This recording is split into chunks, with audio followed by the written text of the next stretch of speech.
Kedua kembar identik ini jatuh cinta dengan pria yang sama, tapi bagaimana pria ini akan memilih salah satu dari mereka? Jangan lupa like, subscribe dan komen, dan jangan lupa juga aktifkan loncengnya, biar tidak ketinggalan updatean video lainnya.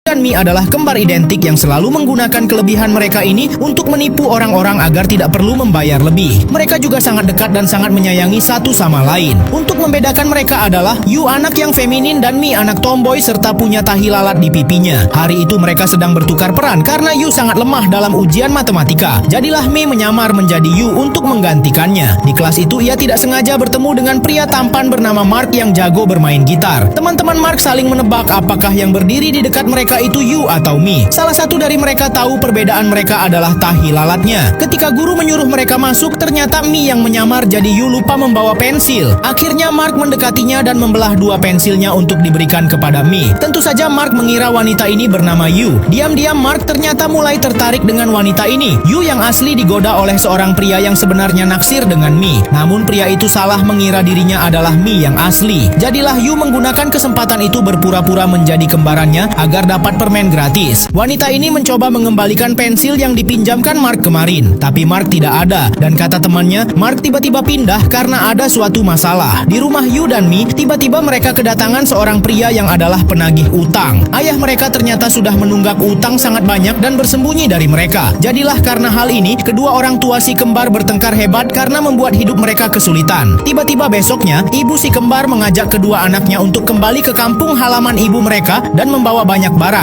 Yu dan Mi dibawa ke rumah nenek mereka karena mereka akan tinggal di sini sementara selagi mereka juga sedang liburan. Si kembar ini bernostalgia bersama ketika dulu mereka hobi bermain alat musik tradisional. Yu mengajak Mi untuk les bersama di desa ini, namun Mi menolaknya karena ia tidak tertarik. Akhirnya, nenek mereka memutuskan akan membayarkan les untuk Yu agar dirinya bisa berlatih alat musik itu, sedangkan Mi akan dipekerjakan di toko nenek mereka menjadi tukang bungkus kado. Pagi itu Yu berlatih di hari pertamanya, tiba-tiba ada Mark di sana yang datang membawa pisang. Ia menyapa Yu dengan gembira, namun Yu tampak kebingungan dengan pria ini karena yang dulu ditemui Mark sebenarnya adalah Mi yang menyamar jadi Yu. Mark ternyata asisten guru mereka di tempat les ini. Dia diminta mengajarkan Yu yang masih pemula bermain alat musik itu. Tentu saja Mark bercerita ia tidak menyangka akan bertemu Yu lagi, namun Yu tidak ingat apapun karena saat ujian itu bukan ia yang mengerjakannya. Tapi Yu berpura-pura ingat agar Mark tidak kebingungan. Ketika Yu pulang, Mi sudah ada di sana menjemputnya. Saat mereka bersepeda bersama, Yu pun bersemangat menceritakan kepada Mi bahwa ia bertemu Mark, pemuda yang ditemui Mi saat dirinya membantu Yu mengerjakan soal ujiannya. Yu kemudian bercerita ketika ia akan pulang, Mark datang kepadanya, memberikan sosis kepadanya sambil menanyakan kepada Yu apakah dirinya punya pacar. Tentu saja Yu begitu gembira dan mengakui kepada Mi bahwa sepertinya ia menyukai Mark. Setelah hari itu, Yu meminta saran kepada Mi tentang apa yang harus dilakukannya agar Mark bisa dekat dengannya. Lalu mereka mencari tahu dari sebuah buku yang menyuruh mereka untuk menatap selama mungkin pria yang mereka suka. Namun belum sampai 8 detik, Yu sudah tersipu malu ketika Mark balik menatapnya. Karena kembarannya sekarang punya gebetan, hubungan Yu bersama kembarannya Mi menjadi renggang karena diam-diam Mi cemburu melihat Yu yang sekarang mulai melupakan dirinya. Hubungan Yu bersama Mark semakin dekat karena ternyata Mark benar-benar jatuh cinta kepada Yu. Hari itu, ada pasar malam diadakan di daerah mereka. Memutuskan mengajak Yu untuk pergi bersama, namun Yu menolaknya karena ia akan pergi berdua saja dengan Mark dan ia berjanji akan mengajak Mi nanti di hari berikutnya. Yu akhirnya pergi berkencan untuk pertama kalinya dengan Mark, sedangkan Mi yang di rumah saja iseng-iseng menelepon pria bernama Toh yang sudah lama menyukainya. Sehari-hari, Mi harus menunggui toko nenek mereka sebagai pembungkus kado. Yu yang mencoba menjahili kembarannya merasakan sepertinya Mi ngambek karena mereka tidak jadi pergi berdua. Yu memutuskan mengajak Mi saat itu juga ke pasar malam yang ternyata sudah tutup. Namun mereka tetap masuk diam-diam dan membayangkan asyiknya bermain permainan yang ada di sana. Sampai tiba-tiba Yu bercerita kepada Mi malam itu bahwa Mark ternyata mengajaknya berpacaran. Mendengar itu, Mi merasakan kecemburuan terhadap kembarannya. Karena tidak ingin membuat kembarannya terlupakan, Yu memutuskan mengajak Mi untuk bermain bersamanya dengan Mark yang sekarang adalah kekasih Yu. Terlihat diam-diam ketika mereka bermain bersama, Mi seperti tidak ingin kalah dengan kembarannya dan ingin dekat juga dengan Mark. Malamnya ketika mereka sudah pulang, Yu menyuruh Mi masuk duluan karena ia ingin mengobrol dengan Mark berdua saja. Ternyata kedua kekasih ini berciuman dan hal itu dilihat oleh Mi yang mengintip dari jendela. Semakin lama lama, Mi semakin merasa berjarak dengan kembarannya itu. Ia bahkan terlihat ngambek dan tidak mau diajak mandi oleh Yu. Padahal biasanya mereka selalu melakukannya berdua terus. Pagi itu Yu kaget melihat Mi yang tiba-tiba sudah memotong rambutnya dengan berponi. Mi tidak mau berterus terang, ia hanya ingin agar dirinya dengan Yu tampak jelas perbedaannya. Bahkan hari itu, ketika Yu sedang berlatih alat musik, ternyata Mi mengikutinya dan lebih memilih tidak menjaga toko. Mi bercerita kepada anak-anak di sana bahwa dirinya sudah punya pacar dan Mark mendengarnya. Ketika malam mereka sedang duduk-duduk di pondok, Mark bangun dan membiarkan Yu tidur. Ia mengobrol bersama Mi dan mengatakan ia tidak suka dengan pria yang ia kira pacaran dengan Mi. Namun Mi hanya berpura-pura kepada anak-anak itu. Ketika mereka berdua sedang asik bercanda, tiba-tiba saja Yu terbangun. Yu meminta Mi menemaninya untuk buang air. Ketika mereka berdua saja, Yu kemudian mengatakan kepada Mi bahwa nenek keberatan mempekerjakan Mi karena akhir-akhir ini Mi selalu mengikuti Yu yang sedang berkencan dengan Mark. Kedua kembar ini pun bertengkar karena Yu terang-terangan meminta Mi untuk tidak selalu mengikuti mereka berdua. Namun mereka dipisahkan oleh Mark yang tiba-tiba mengajak mereka untuk melihat meteor. Yu pun bergandengan tangan dengan Mark, sedangkan Mi di sana hanya bisa melihat mereka. Hari sudah pagi, tiba-tiba Mark membicarakan hari ketika pertama kali bertemu Yu di ruang ujian. Yang sebenarnya itu adalah Mi yang menyamar. Langsung saja Mi kemudian menyambar obrolan mereka dan berkata kepada Mark bahwa hari ujian itu yang dilihat Mark adalah Mi, bukan Yu. Mark yang mendengarnya kaget. Ia mengira dari awal wanita di ruang ujian itu adalah Yu yang asli. Ketika mereka bertengkar, Mark kemudian memilih mengantarkan mereka berdua pulang saat itu juga. Ketika sampai rumah, Mark masih enggan berbicara dengan Yu karena ia merasa dibohongi oleh gadis itu. Kedua kembar ini juga bertengkar, padahal selama ini baik-baik saja.